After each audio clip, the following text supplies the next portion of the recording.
આજનો જે ટોપિક ભણવાનો છે હવે એ છે ડિસ્ટન્સ રિલે. આપણે લાસ્ટ લેક્ચરમાં ડાયરેક્શનલ ઓવર કરંટ રિલે અને ડાયરેક્શનલ પાવર રિલે જોયા હતા, એ બે વચ્ચેના ડિફરન્સને બી જોયો.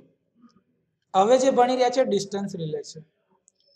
આ ડિસ્ટન્સ રિલે જે છે એ high voltage, extra high voltage ની જે ટ્રાન્સમિશન લાઇન નેટવર્ક જે છે અને સબ ટ્રાન્સમિશન લાઇન નેટવર્ક કે જે 11 કિલોવોલ્ટ સુધી લાવવા માટેનું જે નેટવર્ક છે ને, જે 66/11 અથવા તો 33/11 ના જે આપણા સબસ્ટેશન હોય છે, તો 11 કિલોવોલ્ટ કરતા ઉપરનું જે લેવલ છે એ બધા તમારા ટ્રાન્સમિશન લાઇનના લેવલ છે.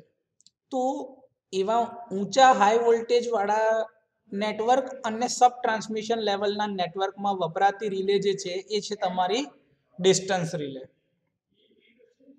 જેવું નામ છે એના પરથી જ ખબર પડે છે કે આ રિલેનું ઓપરેશન જે છે ડિસ્ટન્સ ઉપર આધારિત છે.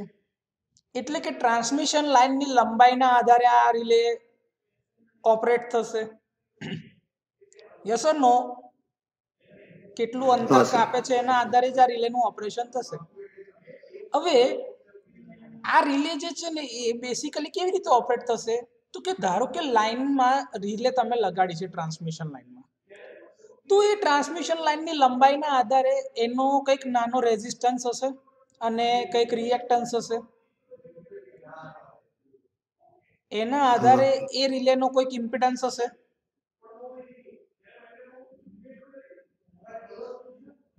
હા સર. તો એ ઇમ્પિડન્સ જેમ જેમ લંબાઈ વધશે એમ વધે કે ના વધે? વધશે. એક્ઝેક્ટલી વધે. તો જેમ જેમ લાઇનની લંબાઈ વધતી જશે એમ એનો ઇમ્પિડન્સ વધતો જશે.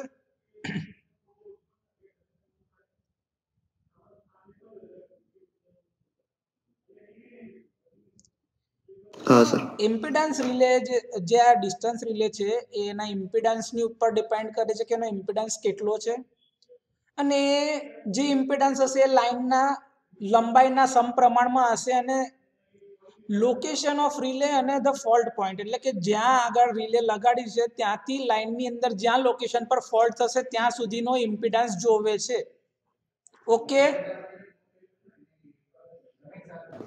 હા સર. હા.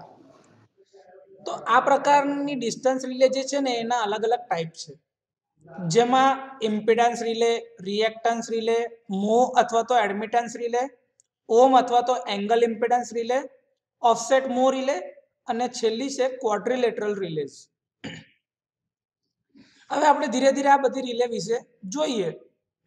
અહીં સુધી કોઈને કોઈ ડાઉટ છે બેટા? ઓકે. આ ઇમ્પિડન્સ રિલેની ફિગર દેખાય છે ભાઈ તમને? હા સર. આ ઇમ્પિડન્સ રિલે જે છે ને એ રિલેનું ઇમ્પિડન્સ મેજર કરે છે. ક્યાંથી ક્યાં સુધી? તો કે આ રિલેઇંગ પોઈન્ટ થી લઈને છેક આખી ટ્રાન્સમિશન લાઇન જે છે ત્યાં સુધી. નોર્મલ કન્ડિશનમાં અહીં સુધીનો ઇમ્પિડન્સ મેજર કરે છે, અહીંથી લઈને અહીં સુધી. હા. હવે ધારો કે ફોલ્ટ થયો અહીંયા આગળ, તો કરંટ અહીંયાથી અહીંયા નીચે ફોલ્ટમાં જશે, આગળ જશે ખરો? કેમ કે કરંટની ટેન્ડન્સી શું હોય? હંમેશા લો ઇમ્પિડન્સ પાથ ફોલો કરે. તો અહીંયા આગળ એ ધારો કે લાઇન ટુ ગ્રાઉન્ડ ફોલ્ટ થયો, શોર્ટ સર્કિટ થઈ ગયું, તો ઇમ્પિડન્સ 0 હશે શોર્ટ સર્કિટ એટલે. તો બધો કરંટ ક્યાં જશે? ફોલ્ટમાં જશે. હા. તો આ પાથમાં કોઈ કરંટ જાય નહીં. તો ફોલ્ટ ઇમ્પિડન્સની જે વેલ્યુ હશે એ તમારા એક્ચ્યુઅલ ઇમ્પિડન્સ કરતા કેવી હશે?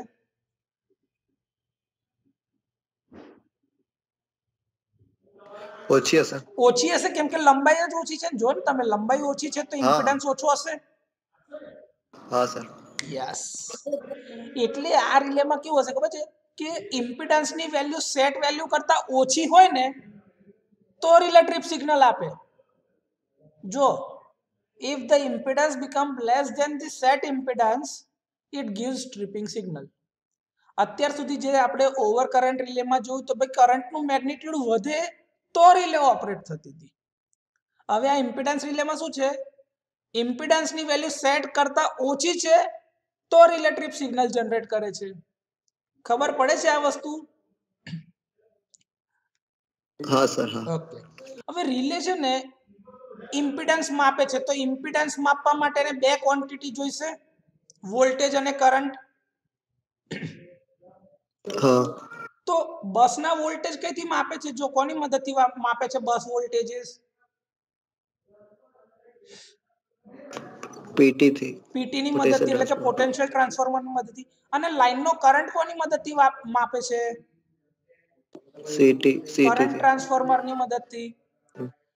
આ રિલેના ઓપરેશન માટે તમારે ઇમ્પિડન્સ જોઈએ, એટલે કે ભાઈ પીટી નું જે આઉટપુટ આવતું હશે અને સીટી નું જે આઉટપુટ આવતું હશે, બંનેનો રેશિયો કાઢીને તમે ઇમ્પિડન્સ ની સેટ વેલ્યુ નક્કી કરશો. हाँ તો તમને આ ઝેડ સેટ મળશે ને, કે આખી ટ્રાન્સમિશન લાઈન ની हाँ અંદર सर કેટલો ઇમ્પિડન્સ હશે. યસ ઓર નો? हाँ सर આ ફિગરમાં કોઈ ડાઉટ અત્યાર સુધી જે સમજ્યા એમાં?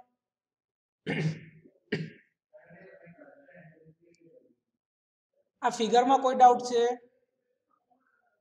ना सर ઓકે, આગળ જઈએ. हाँ તો આ ઇમ્પિડન્સ રિલે કેવી રીતે કામ કરે છે? તો કે સર આ બે ઇનપુટ વાળી રિલે છે, એના ઓપરેશન માટે એને ઇનપુટમાં વોલ્ટેજ અને કરંટ બે ક્વોન્ટિટી જોઈએ. हाँ વોલ્ટેજ નું ઇનપુટ એને મળશે પોટેન્શિયલ ટ્રાન્સફોર્મર માંથી, અને કરંટ નું ઇનપુટ મળશે એને કરંટ ટ્રાન્સફોર્મર માંથી.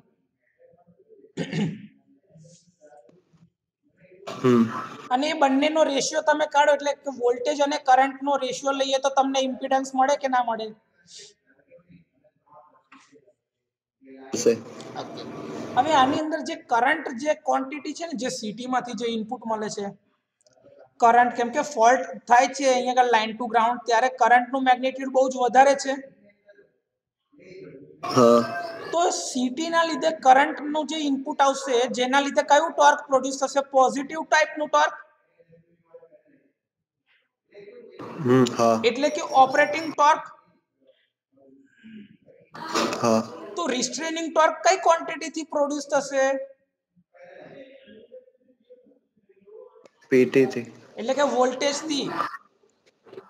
हाँ એટલે वोल्टेज એટલે વોલ્ટેજ તમારું રિસ્ટ્રેનિંગ ટોર્ક આપશે અને કરંટ તમારું ઓપરેટિંગ ટોર્ક આપે છે. हाँ મતલબ કે કરંટ ના લીધે જો પોઝિટિવ ટોર્ક લાગતું હશે, તો વોલ્ટેજ ના લીધે કયા ટાઈપનું ટોર્ક લાગતું હશે?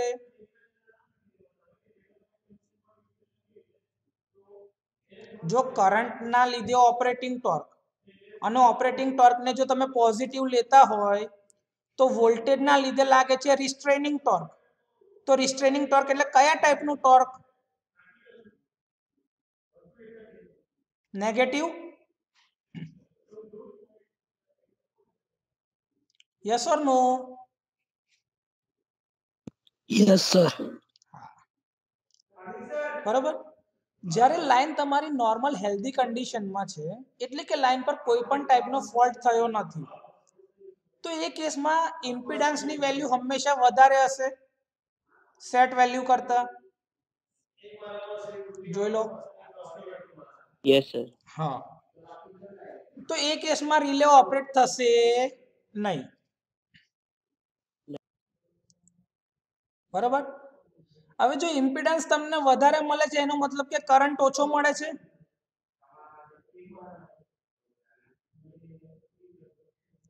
यस सर કરંટ ઓછો છે તો ઓપરેટિંગ ટોર્કની વેલ્યુ ઓછી છે.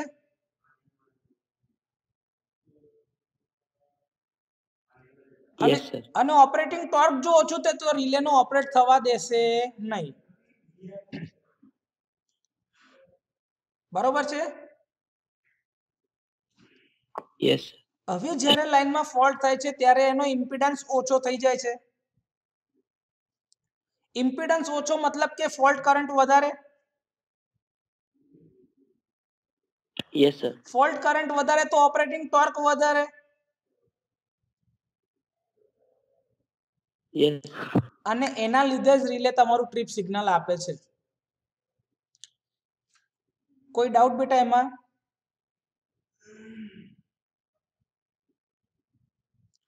આ પ્રકારના ઇમ્પિડન્સ રિલેમાં જો ફેઝ ડિસ્ટન્સ રિલેનો યુઝ કરતા હોય, તો એનું જે સેટિંગ કરવામાં આવે છે એમાં પોઝિટિવ સિક્વન્સનો ઇમ્પિડન્સ ધ્યાન પર લેવાય છે. પોઝિટિવ સિક્વન્સનો ઇમ્પિડન્સ ક્યાંથી ક્યાં સુધી? તો કે રિલેઇંગ પોઈન્ટ થી લઈને ફોલ્ટ પોઈન્ટ સુધી. રિલેઇંગ પોઈન્ટ થી લઈને ફોલ્ટ પોઈન્ટ સુધીના પોઝિટિવ સિક્વન્સના ઇમ્પિડન્સને ધ્યાન પર લેવાય છે. જ્યારે ગ્રાઉન્ડ રિલે હોય જે ગ્રાઉન્ડ ઇમ્પિડન્સ રિલે જે હોય એનું સેટિંગ કરવા માટે ઝીરો સિક્વન્સ કમ્પોનન્ટને ધ્યાન પર લેવાય છે, જેથી ડિસ્ટન્સ અથવા તો રિલેનું ઇમ્પિડન્સ ચોક્કસ માપી શકાય. અને રિલે જ્યાંથી જ્યાં સુધી પ્રોટેક્શન આપે છે ને એને કહેવામાં આવે છે રીચ ઓફ રિલે. શું કહેવાય? Reach of the relay. Clear?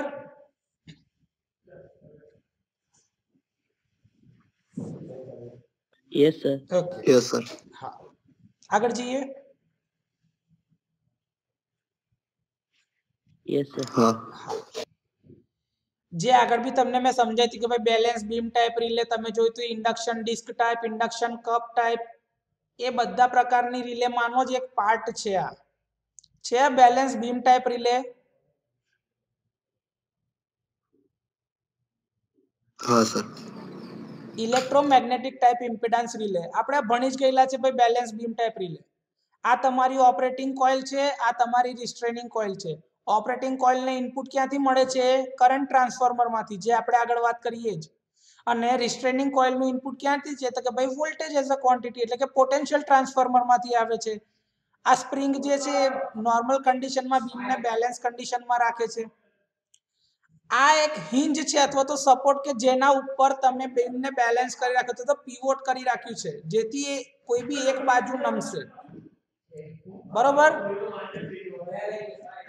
અને બરોબર છે. हाँ sir. Operating Yes, sir. Torque ની બાજુમાં જ અહીંયા તમે જો તમારા કયા કોન્ટેક્ટ રાખેલા છે? મૂવિંગ કોન્ટેક્ટ અને ફિક્સ કોન્ટેક્ટ. એટલે કે જેવું બીમ આ બાજુની સાઈડ ઉપર આ તમારું નમે એટલે આ મૂવિંગ કોન્ટેક્ટ તમારા ફિક્સ કોન્ટેક્ટ સાથે ક્લોઝ થાય અને રિલે કયું સિગ્નલ આપશે? Trip signal. Tripping signal. જેથી તમારા હેલ્ધી પાર્ટ અને ફોલ્ટી પાર્ટ એકબીજાથી અલગ થઈ જાય. આ રિસ્ટ્રેનિંગ કોઇલના લીધે જે ટોર્ક લાગે છે એ ઓપરેટિંગ કોઇલના ટોર્ક કરતા એક્ઝેક્ટ ઓપોઝિટ ડિરેક્શનમાં લાગે. એટલે કે બીમને નમવા નહીં દે, એ બીમને બેલેન્સ કન્ડિશનમાં રાખશે. બરોબર છે?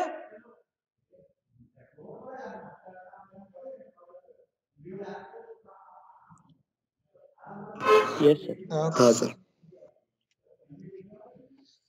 આપણે આ બી જોયું હતું ભાઈ, positive torque region, negative torque region, ideal characteristic. પણ આ કેરેક્ટરિસ્ટિક કોઈ દિવસ 0 થી શરૂ ના થાય, કેમ કે એની અંદર રેસિડ્યુઅલ મેગ્નેટિઝમ હોય થોડું, જેના લીધે આ ક્વોન્ટિટી હંમેશા 0 કરતા થોડા ઉપરથી ઓપરેટ થાય છે. યાદ આવ્યું બેટા આ ફિગર આપણે જે ભણ્યા હતા બેલેન્સ બીમ ટાઈપ રિલેમાં?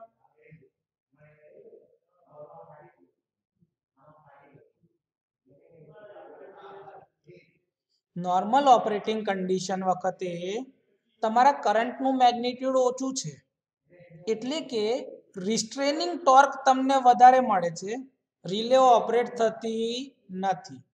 તો તમારું એ ટાઈમે જે વેલ્યુ ઓફ વોલ્ટેજ વધારે છે as compare to value of current, જેના લીધે તમારું ઇમ્પિડન્સની વેલ્યુ જે છે સેટ વેલ્યુ કરતા નીચે રહે છે. એટલે કે જે તમારું ટોર્ક મળે છે કયા રિજિયનમાં મળે છે? તો કે નેગેટિવ ટોર્ક રિજિયનમાં. તો એ હંમેશા સેટ વેલ્યુ કરતા ઓછું છે, એટલે રિલે ઓપરેટ થતી નથી. જ્યારે નોર્મલ કન્ડિશન કરતા ફોલ્ટી કન્ડિશન બાજુ જોઈએ, તો ફોલ્ટી કન્ડિશન વખતે તમારા કરંટનું મેગ્નિટ્યુડ વધારે છે અને વોલ્ટેજનું મેગ્નિટ્યુડ ઓછું છે. તો ફોલ્ટ કરંટ જો વધારે છે તો તમારું ઓપરેટિંગ ટોર્ક વધારે છે. ઓપરેટિંગ ટોર્ક જો વધારે છે તો રિલેમાં જે ટોર્ક પ્રોડ્યુસ થશે પોઝિટિવ ટોર્ક રિજનમાં હશે અને રિલે ટ્રિપ સિગ્નલ પ્રોડ્યુસ કરશે. આ ટ્રિપ સિગ્નલ રિલે કોને આપે છે? સર્કિટ બ્રેકરને. જેથી સર્કિટ બ્રેકરની ટ્રીપ કોઇલ એનર્જાઇઝ થશે અને સર્કિટ બ્રેકર ઓપન થઈને ફોલ્ટી અને હેલ્ધી પાર્ટને જુદા પાડે છે. કોઈ ડાઉટ બેટા આમાં? No, sir. ઓકે. આપણે જે આ ટોર્ક જોયું હતું એની અંદર આ એક ઇક્વેશન હતું કે k1 of i square minus k2 of v square, અને તે ટાઈમે આપણે આ k3 ને પિક્ચરમાં નતો લીધો. પણ આ k3 શું છે તો કે ભાઈ રિસ્ટ્રેનિંગ ટોર્ક, જે આ તમારી કંટ્રોલ સ્પ્રિંગ લગાડી છે ને, આ કંટ્રોલ સ્પ્રિંગના આધારે બી જે ટોર્ક પ્રોડ્યુસ થાય છે એ તમારું રિસ્ટ્રેનિંગ ટોર્ક છે જે અહીંયા આગળ લગાડેલું છે. તો k1 i સ્ક્વેર એટલે તમારું ઓપરેટિંગ ટોર્ક. આ તમારું રિસ્ટ્રેનિંગ ટોર્ક વોલ્ટેજ ના લીધે, અને આ તમારું રિસ્ટ્રેનિંગ ટોર્ક કંટ્રોલ સ્પ્રિંગ જે લગાડી છે એના લીધે ઓપરેટ થાય છે. હવે શું હશે કે ભાઈ આ k3 ની વેલ્યુ જે છે એ આ રિસ્ટ્રેનિંગ ટોર્ક અને ઓપરેટિંગ ટોર્કની સાપેક્ષે નેગ્લિજિબલ છે. એટલે તમે એને શું કરો છો? નિગ્લેક્ટ કરો છો. એટલે તમારું બેસિક ઇક્વેશન શું બને છે કે torque is equals two k1 of i square minus k2 of v square. જ્યારે બેલેન્સ કન્ડિશનમાં હશે એક્ઝેક્ટ આ સેટ વેલ્યુ પર, ત્યારે બંને ટોર્ક એકબીજાના સમાન મૂલ્યના હશે. zf ઇક્વલ્સ ટુ z હશે ત્યારે ઝીરો ટોર્ક કન્ડિશન, નેગેટિવ બી નહીં ને પોઝિટિવ બી નહીં. તો એ જસ્ટ ઓપરેટિંગ કન્ડિશન હશે ત્યારે બંને ટોર્ક એકબીજાના સમાન મૂલ્યના હશે. તમારે શું જોઈએ છે કે એનો ઇમ્પિડન્સ કેટલો છે એ જોવો છે. તો ઇમ્પિડન્સ એટલે વોલ્ટેજ બાય કરંટનો રેશિયો થાય. તો સિમ્પલ ફેકોલોજી છે. જો આ k2 ને આના ડિનોમિનેટરમાં લઈ જાઓ અને આ કરંટનો સ્ક્વેર જે હતો એ આના ડિનોમિનેટરમાં આવશે, તો શું મળશે? v upon i whole square equals to k1 upon k2. પણ સર આપણે સ્ક્વેર વાળી વેલ્યુ નહીં જોતી, આપણે નોર્મલ જોઈએ છે. તો v upon i equals to z is equals to under root of k1 by k2. અને આ k1 અને k2 બંને તો કોન્સ્ટન્ટ વેલ્યુ છે, અચળાંક છે કંઈક. તો જે ઇમ્પિડન્સની વેલ્યુ હશે z એ કોન્સ્ટન્ટ મળે કે નહીં? હા. તો આ જે વેલ્યુ કોન્સ્ટન્ટ મળી ને, આ તમારી સેટ વેલ્યુ છે. કઈ વેલ્યુ છે? Set value. સેટ વેલ્યુ છે. તમને આગળ બી કીધું કે ભાઈ આ કેરેક્ટરિસ્ટિક નો જે ગ્રાફ મળવો જોઈએ હંમેશા લિનિયર મળવો જોઈએ, જે 0 થી સ્ટાર્ટ થવો જોઈએ. પણ શરૂઆતમાં એની અંદર કંઈક રેસિડ્યુઅલ મેગ્નેટિઝમ હોય છે, જેના લીધે આ રિલે કોઈ પણ વખતે 0 પરથી એની પ્રેક્ટિકલ કેરેક્ટરિસ્ટિક સ્ટાર્ટ થતી નથી. અને એવી જ રીતે આગળ જતા જતા બહુ લાંબા સમય પછીથી તમે જો આ ગ્રાફ છે ને એ ફ્લેટ થતો જાય છે. જો એટલે કે સેચ્યુરેશન રિજનમાં જતો જાય છે. કયા રિજનમાં જાય છે? Saturation region. સેચ્યુરેશન રિજનમાં જાય એટલે કે વોલ્ટેજ અને કરંટની જે લિનિયર રિલેશનશિપ હતી એ ફોલો થતી નથી. બરોબર? આ સેટ વેલ્યુ ઓફ ઇમ્પિડન્સ કરતા જે કઈ બી વેલ્યુ ઇમ્પિડન્સની વધારે મળે એ બધા રિજનને આપણે કહીએ છીએ પોઝિટિવ ટોર્ક રિજન, જેમાં રિલે હંમેશા ઓપરેટ થાય જ છે. આ સેટ વેલ્યુ ઓફ ઇમ્પિડન્સ કરતા નીચેની વેલ્યુ જે બી હશે એ બધાને આપણે કહીએ છીએ નેગેટિવ ટોર્ક રિજન, જેમાં રિલે ઓપરેટ થતી નથી. આ તમારી નોર્મલ ઓપરેટિંગ કન્ડિશન છે અને આ તમારી ફોલ્ટી કન્ડિશન છે. Yes or no? Yes sir. કોઈ ડાઉટ બેટા અહીં સુધી?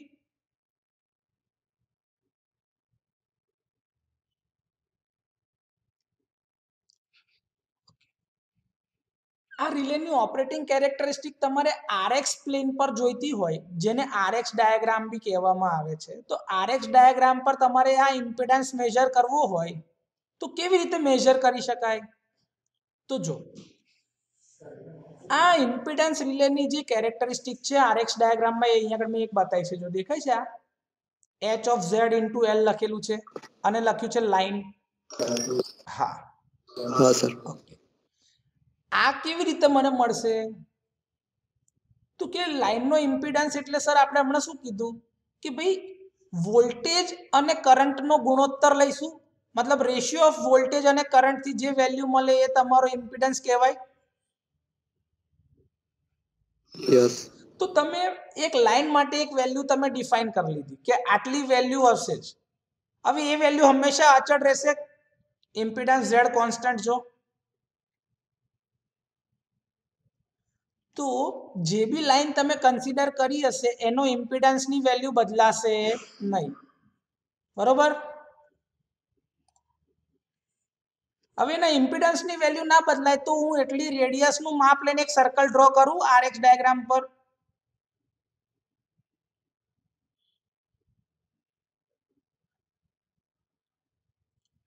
બરાબર છે કે નહીં? हाँ सर ઓકે. અહીંયા આગળ જે બી તમે ઇમ્પિડન્સ મેજર કરશો એની સાથે સાથે એનો શું એંગલ આવશે? ફેઝ એંગલ આવશે બીજો. આર અને એક્સ ની સાપેક્ષે ફેઝ એંગલ એનો, કેમ કે આર એટલે તમારો રેઝિસ્ટન્સ અને એક્સ એટલે તમારો રિએક્ટન્સ. આર શું છે? તમારો રેઝિસ્ટન્સ અને એક્સ એટલે તમારો ઇમ્પિડન્સ. रेजिस्टेंस તમને યાદ છે તમે ઇમ્પિડન્સ ઝેડ એટલે એવું કહેતા કે આર પ્લસ જે ઇન્ટુ એક્સ. हाँ हाँ તો તમે એવું કહેશો કે ભાઈ sir impedance is a combination of resistance and reactance. हाँ તો આ આરએક્સ ડાયાગ્રામ એટલે એક બાજુની સાઈડ પર રેઝિસ્ટન્સ છે અને બીજી બાજુની સાઈડ પર રિએક્ટન્સ છે. તમે ખબર છે તમે એવું કહેતા કે ભાઈ 5 ઓહ્મ નો અવરોધ છે, જે 5 ઓહ્મ નો ઇમ્પિડન્સ છે, જેમાં 3 ઓહ્મ તમારો રેઝિસ્ટન્સ છે ને 4 ઓહ્મ તમારો રિએક્ટન્સ છે, તો તમને વેક્ટર સમ 5 મળતો તો 3 સ્ક્વેર પ્લસ 4 સ્ક્વેર નો હા. અંડર રૂટ તો 5 મળે કે નહીં?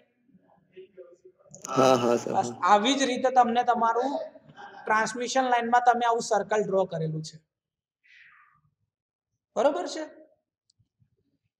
हाँ सर તમે ટ્રાન્સમિશન લાઈનમાં ઝેડ જેની લંબાઈ હતી, જે ઇમ્પિડન્સ હતો એ તો અચળ છે જ, તમને મળી ગયો છે એટલે 360 ડિગ્રી પર તમે આ સર્કલ ડ્રો કર્યું કે નહીં? यस सर હા. તો જો અહીંયા આગળ એક વાત એટલે લખી રાખી છે કે the operation of impedance relay is independent of phase angle. Impedance જે રિલે છે એના ઇમ્પિડન્સ પર જ આધાર રાખે છે, એની વચ્ચેના ફેઝ એંગલ ઉપર આધારિત નથી. જો ફેઝ એંગલ ઉપર આધારિત નથી એટલે તમે આ સર્કલ ડ્રો કર્યું છે. નહીં તો તમારે કોઈ એંગલ બતાવવો પડે કે ભાઈ 50 ડિગ્રી પર કે 55 ડિગ્રી પર કે 60 ડિગ્રી પર જ ઓપરેશન થશે, એવું થાય છે આમાં? અહીંયા કોઈ એંગલ આવે છે ના ખરો? સર ઝેડ ની વેલ્યુ અચળ જ આવે છે ના ને, sir constant?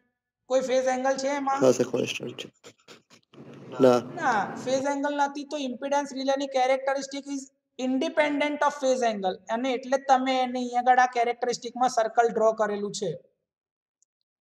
Yes or no?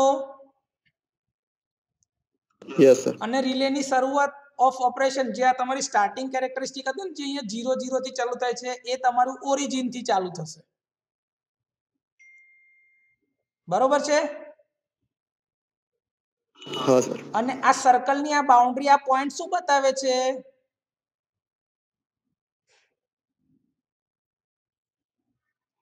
Set value of impedance. કઈ value? Impedance value set value. તમે જે સેટ કરો છો એ વેલ્યુ.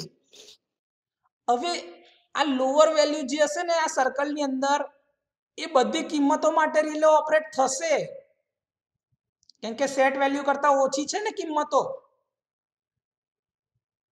हाँ જો ઇમ્પિડન્સ રિલેના કેસમાં આપણે આગળ બી કીધું છે, જો impedance become less than the set impedance, it gives tripping signal. બરાબર છે કે નહીં? यस હા. તો हाँ આ सर हाँ સર્કલની અંદર જેટલી બી કિંમતો આવતી હશે ને બધા માટે રિલે ઓપરેટ થશે, અને સર્કલની બહાર જેટલી બી કિંમતો હશે રિલે ઓપરેટ नहीं था નહીં થાય. Very good. ઓકે. આ રિલેનું ઓપરેશન જો તમે ડાયરેક્શનલ યુનિટ અંદર લગાડો તો કઈ દિશામાં એને ઓપરેટ થવાનું છે ને એના આધારે આવી એક ડિરેક્શનનું બી ફીચર આવશે, જેના લીધે એના ઓપરેટિંગ રેન્જ જે પહેલા 360 ડિગ્રી હતી એ હવે 360 ડિગ્રી કરતા ઓછી થઈ ગઈ, 180 ડિગ્રી જ. ચલો, તો આ રિજિયનમાં हाँ રિલેનો ઓપરેટ हाँ हाँ થવાનું છે, આ રિજિયનમાં રિલેનો ઓપરેટ થવાનું નથી. પણ એ કે ક્યારે ખબર પડે? જો हाँ તમે सर એની સાથે ડાયરેક્શનલ યુનિટ મૂકો તો. બરોબર છે. ડાયરેક્શનલ યુનિટ તમે મૂકો સર. છો તો તમે ફેઝ એંગલ ને પિક્ચરમાં લાવો છો, બરાબર છે કે નહીં? ડાયરેક્શનલ યુનિટ હશે તો ડાયરેક્શનલ Yes, યુનિટ sir. ને બી વોલ્ટેજ અને કરંટ તમે આપશો એટલે એના આધારે એક ફેઝ એંગલ બનશે કે નહીં? હા સર. એ ફેઝ એંગલના લીધે જ તમે રિલેના ઓપરેશનને વધારે સ્મૂધ કરી શકો છો. બાકી નહીં તો નોર્મલ ઇમ્પિડન્સ રિલે 360 ડિગ્રીમાં આખામાં ઓપરેટ થશે ભાઈ, પણ જો એમાં ડાયરેક્શનલ ફીચર તમે એડ કરશો તો એ કોઈ બી એક જ દિશામાં ઓપરેટ થશે, બીજી દિશામાં ઓપરેટ થશે નહીં. ક્લિયર? નહીં. તો એ Yes, કેસમાં sir. આ જે અંદરનું રીજન છે ને, આટલું આખું અંદરનું રીજન, એને કહેવાય છે પોઝિટિવ ટોર્ક રીજન. કયું? પોઝિટિવ ટોર્ક અને region. રિલેના સર્કલની બહારનું જે રીજન છે એને કયું રીજન કહેવાય? Negative torque Negative. રીજન. કયું? Negative torque region. હા. ક્લિયર બેટા? અહીં સુધી કોઈ ડાઉટ?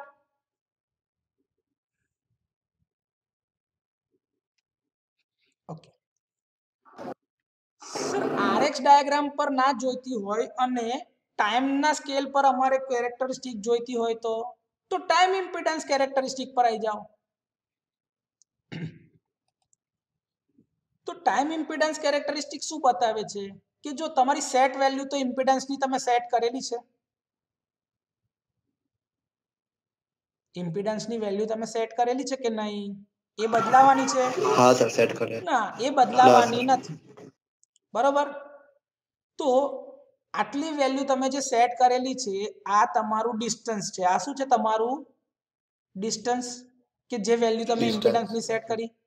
તો એ ડિસ્ટન્સ કઈ એક્સિસ પર છે?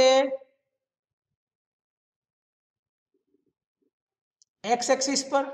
Y axis. એક્સ એક્સિસ પર ડિસ્ટન્સ હા. અને વાય એક્સિસ પર શું છે તમારો ઓપરેટિંગ ટાઈમ?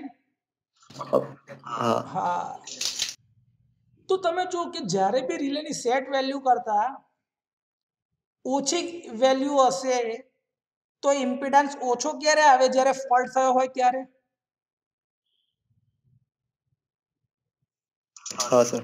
તો રિલેનો ઓપરેટ થવાનું છે, પણ એના માટેનો સમય જો દરેક વખતે કેવો છે? એક જ સરખો છે? આ પોઈન્ટ પર લો, આ પોઈન્ટ પર લો, આ પોઈન્ટ પર, આ પોઈન્ટ પર, બધે એક સરખો છે કે નહીં? હા સર, ફિક્સ છે. એટલે જો લખી છે from the characteristic it is clear that operating time of the relay is constant for the set limit of distance for which the relay design. કેમ? એના માટેનો ઓપરેટિંગ ટાઈમ ફિક્સ છે. એ આખી લાઈન ઉપર જે સેટ વેલ્યુ તમે ઇમ્પિડન્સની નક્કી કરી છે તેના માટે એનો ઓપરેટિંગ ટાઈમ બદલાતો નથી. બરોબર? હા સર.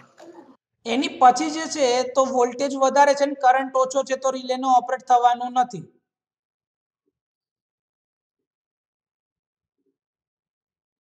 બરાબર ને? વોલ્ટેજ વધારે હોય ને કરંટ ઓછો હોય, મતલબ કે રિસ્ટ્રેનિંગ ટોર્ક વધારે છે, ઓપરેટિંગ ટોર્ક ઓછું છે, મતલબ કે નેગેટિવ ટોર્ક વધારે છે, પોઝિટિવ ટોર્ક ઓછું છે.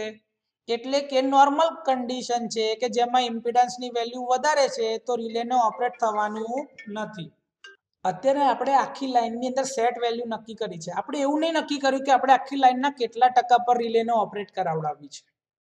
એટલે કે રેન્જ ઓફ ધ લાઈન, કે ભાઈ તમારે ક્યાં સુધી એને પ્રોટેક્શન આપવાનું છે તમે નક્કી કરેલું નથી. એટલે ખાલી આપણે અત્યારે એ જ જોઈએ છે કે આખી લાઈન તમારે પ્રોટેક્ટ કરવાની છે. રિલેની કોઈ બી ટાઈપની કેરેક્ટરિસ્ટિક તમે લો, કા ટાઈમ ઇમ્પિડન્સ કેરેક્ટરિસ્ટિક લો, કા તો આરએક્સ ડાયાગ્રામની કેરેક્ટરિસ્ટિક લો, પણ રિલેને આખી લાઈનને ઓપરેટ કરવાનું છે. Yes or no? Yes sir. હવે જે બીજા પ્રકારની રિલે જે છે, ઇમ્પિડન્સ રિલેમાં કોઈને કોઈ ડાઉટ છે બેટા?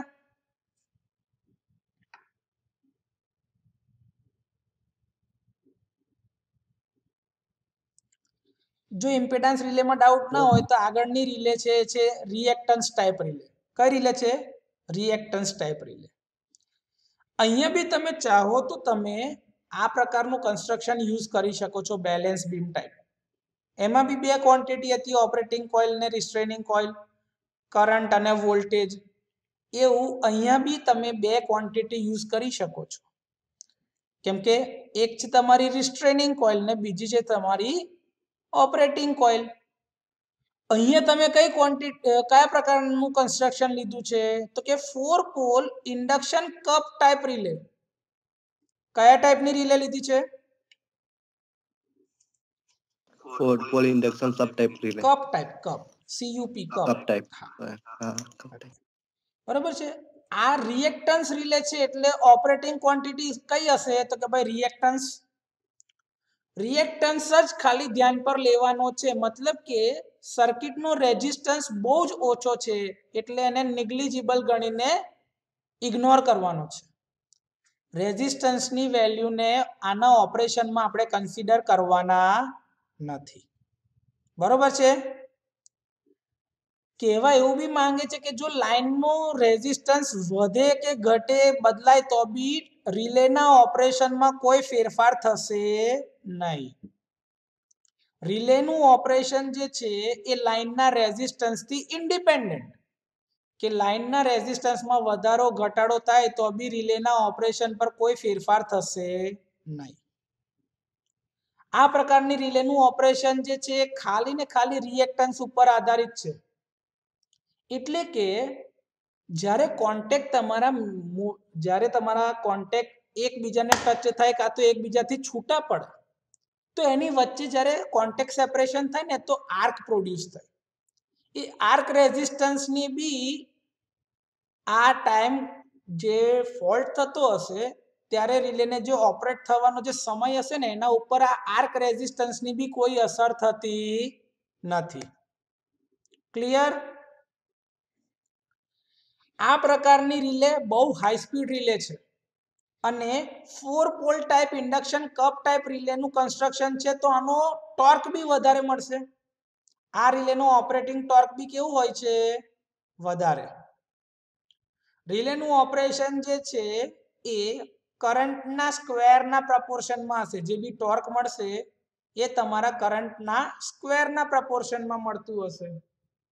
જો અહીંયા તમે જોઈ શકો છો તો રિસ્ટ્રેનિંગ પ્રેશર કોઇલ છે એટલે કે વોલ્ટેજની કોઇલનું ઇનપુટ અહીંયા આગળ છે, કરંટની કોઇલનું ઇનપુટ અહીંયા આગળ છે. આ જે પોલરાઇઝિંગ કરંટ કોઇલ જે છે એ ડાયરેક્શનલ ફીચર આપે છે કે એને કઈ દિશામાં ઓપરેટ થવાનું છે.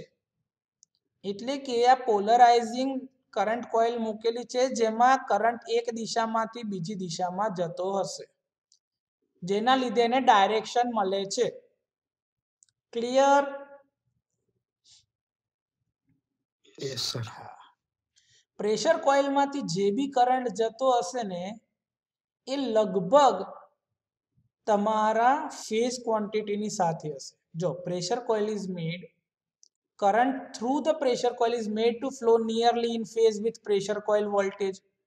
એટલે કે એનો નેચર હંમેશા કયો હશે? રેઝિસ્ટિવ પ્રકારનો છે. by connecting a resistance whose value is much large compared to the pressure coil inductance. કેમ કે આ ક્વોન્ટિટીને તમે ઇન ફેઝ લો તો જ આના લીધે જે બી ઓપરેટિંગ ક્વોન્ટિટી મળે એમાં કંઈક ફેઝ એંગલ મળે ને. આને તમે રેઝિસ્ટિવ બનાવી દો તો જ આ એનો ઇન્ડક્ટિવ નેચર જાળવેલો રાખશે અને આરએક્સ ડાયાગ્રામ પર બેની વચ્ચેની ફેઝ શિફ્ટ 90 ડિગ્રી મળે. આ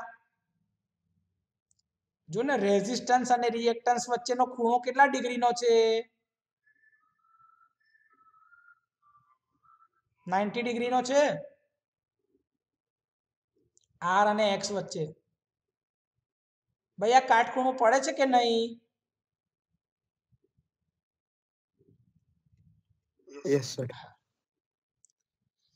આપણાને બી ખબર છે કે એના સાઇનોસોઇડલ થીટાની વેલ્યુ જેટલી બી વધારે હશે એટલું તમારું ટોર્ક વધારે મળશે. તમને ખબર છે કે ભાઈ torque is proportional two I1 I2 sin theta. બતાવી દો એકવાર, યાદ કરાવું, ફરીથી તમને રિકોલ કરાવી દો કે ભાઈ જે ટોર્ક મળશે ને આ પ્રકારની રિલેમાં is proportional to phi into y, પણ એના જગ્યાએ આ જો છે phi1 phi2 maximum of sin theta એટલે I1 I2 sin 90 ડિગ્રી એટલે કે ભાઈ બેની વચ્ચેનો ખૂણો જો 90 ડિગ્રી તમે રાખેલો હશે તો એનું ટોર્ક હંમેશા તમને કેવું મળશે? મેક્સિમમ.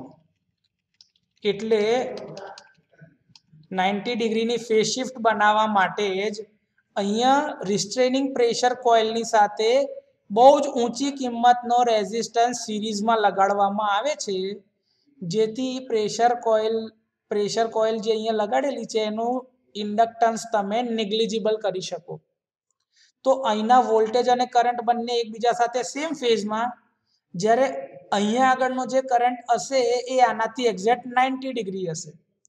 તો બેની વચ્ચે 90 ડિગ્રીની ફેઝ શિફ્ટ મળે તો તમારું ઓપરેટિંગ ટોર્ક મહત્તમ મળે. બરોબર. જે તમને આગળ બી મેં કીધું કે ભાઈ 4 પોલ ઇન્ડક્શન કપ ટાઈપના સ્ટ્રક્ચરમાં ઓપરેટિંગ ટોર્ક બહુ જ વધારે મળે છે. આ પ્રકારની રિલેમાં ટોર્ક ટુ વેટ રેશિયો બહુ ઊંચો હોય છે, જેના લીધે આ બહુ સેન્સિટિવ મેજરિંગ યુનિટ છે. એટલે નાના ચેન્જને બી માપી શકે એવી છે આ રિલે. પોલરાઇઝિંગ કરંટ કોઇલ જે તમારી લગાડી છે એ પોલારિટી આપે છે, બરોબર છે, જેના લીધે પોલરાઇઝિંગ ફ્લક્સ પ્રોડ્યુસ થશે.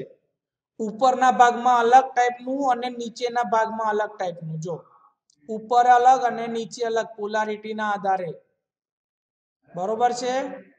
આ બંને અલગ અલગ ફ્લક્સના લીધે બંનેની વચ્ચે કંઈક ઇન્ટરેક્શન થશે, જેના આધારે એક રિઝલ્ટન્ટ ફ્લક્સ પ્રોડ્યુસ થતું હશે. આ તમારી ઓપરેટિંગ કોઇલની અંદર જે બી ટોર્ક લાગે છે એ તમારું K1 ઓફ I સ્ક્વેર. આ તમારું ઓપરેટિંગ ટોર્ક છે કે નહીં, K1 ઓફ I સ્ક્વેર, કેમ કે કરંટ ઓપરેટિંગ ક્વોન્ટિટી છે. તો ઓપરેટિંગ કોઇલનો જે કરંટ હશે એ તમારી ઓપરેટિંગ ટોર્ક આપતું હશે, જેની value K1 of I square થી આપણે લઈએ છીએ. અને વોલ્ટેજના આધારે તમારું રિસ્ટ્રેનિંગ ટોર્ક મળે છે. તો રિસ્ટ્રેનિંગ ટોર્ક જે હશે એ ઓપરેટિંગ ટોર્ક કરતા વિરુદ્ધ દિશામાં હશે. બરોબર. અહીંયા તમે જોતા હોય તો ફેઝ એંગલ એડજસ્ટમેન્ટ વાળી સર્કિટ જો લગાડેલી છે તમે પોટેન્શિયલ કોઇલની સાથે, જે આ છે ને આ જ છે ભાઈ, આ એક્સેલ તમે જે વધારે લગાડો છો ને ફેઝ શિફ્ટ 90 ડિગ્રીની કરવા માટે, આ એ જ વસ્તુ છે, ફેઝ એંગલ એડજસ્ટમેન્ટ વાળી સર્કિટ. તમે એ બી જાણો છો કે ભાઈ કંટ્રોલ સ્પ્રિંગના આધારે બી એક ટોર્ક લાગે છે, રિસ્ટ્રેનિંગ ટોર્ક K3 જેટલું. તો ટોટલ ટોર્ક કેટલું લાગ્યું, તો કે ભાઈ operating torque minus restraining torque K2 V into I cos 90 minus 5 minus K3. આ તમારું સ્પ્રિંગના લીધે લાગતું રિસ્ટ્રેનિંગ ટોર્ક છે, બરોબર છે. સ્પ્રિંગના આધારે જે રિસ્ટ્રેનિંગ ટોર્ક અથવા તો રિસ્ટ્રિક્ટિંગ ટોર્ક લાગે છે એની કિંમત બહુ જ ઓછી છે, જેને તમે નિગ્લેક્ટ કરી શકો છો. તો તમારું ઇક્વેશન શું બને છે, T equals to K1 of I square minus K2 V into I cos 90 minus 5. હવે આ cos 90 માઇનસ તો તમે આની અંદર ચેન્જ લઈ શકો છો. પેલા ક્વોડ્રન્ટ ફર્સ્ટ ક્વોડ્રન્ટ ની અંદર ચેન્જ લેવાનો ને તો cos શું બની જશે, sin 5.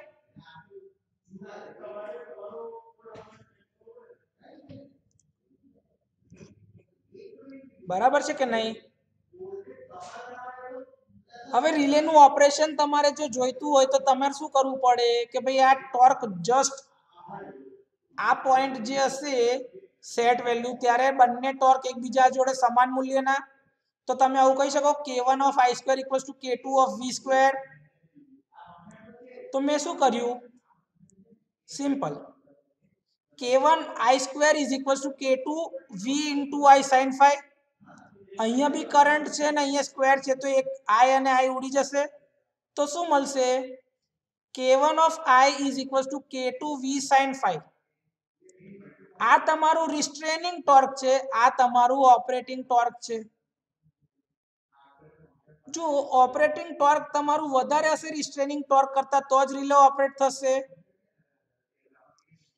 તો મેં શું કર્યું કે ભાઈ ઓપરેટિંગ ટોર્ક વધારે લાવવા માટે શું કર્યું, K1 upon K2 અને I સ્ક્વેર ને નીચે લખો તો V upon I એટલે Z થઈ જશે.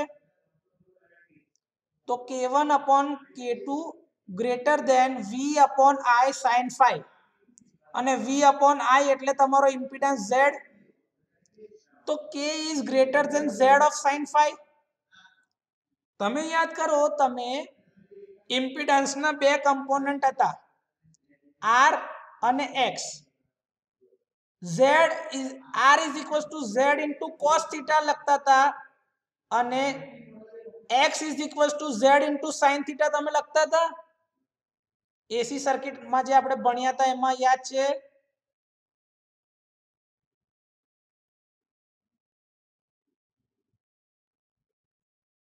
ભાઈ કોઈને કઈ યાદ છે ખરું એસી સર્કિટ નો આ કમ્પોનન્ટ ફંડામેન્ટલ? हाँ सर. એટલે મેં આ જે z of sin phi આવતા હતા ને એની જગ્યા પર મેં શું લખી દીધું? x. શું લખ્યું? X. તો રિએક્ટન્સ રિલેની કેરેક્ટરિસ્ટિક x ડાયાગ્રામ પર જ મળશે ખાલી, કેમ કે r ની વેલ્યુ તો નેગ્લિજિબલ છે. તો આ તમે સેટ વેલ્યુ રાખી. આ xn શું છે એની? Set value. Set value. અને આ તમારી લિમિટ છે. આની ઉપર જો કિંમત હશે તો રિલેનો ઓપરેટ થવાનું નથી. આની નીચે જો કિંમત હશે તો રિલેનો ઓપરેટ થવાનું છે. Yes or no? Yes sir. Yes. हाँ sir. સર હવે આની અંદર છે ને અહીંયા આગળ ફાઈ એંગલ બી આવ્યો છે પિક્ચરમાં, ફેઝ એંગલ. તો અહીંયા બી આવશે યસ. તો ફેઝ એંગલના આધારે તમારી ઓપરેટિંગ લાઇનની કેરેક્ટરિસ્ટિક મળશે. જેમાં જો ફાઈ ની વેલ્યુના લીધે જે તમારું આઉટપુટ મળે એ તમારું આ રિજિયનમાં હશે તો રિલે ઓપરેટ થશે. એના કરતા ઉપર હશે તો રિલે ઓપરેટ થાય નહીં. બરોબર છે? જો મેં લખેલું બી છે, directional unit having circular characteristic is used with the reactance relay. અહીં સુધી કોઈને કોઈ ડાઉટ છે બેટા? No sir. કઈ ને આજે અહીં સુધી જ રાખીએ હમણાં.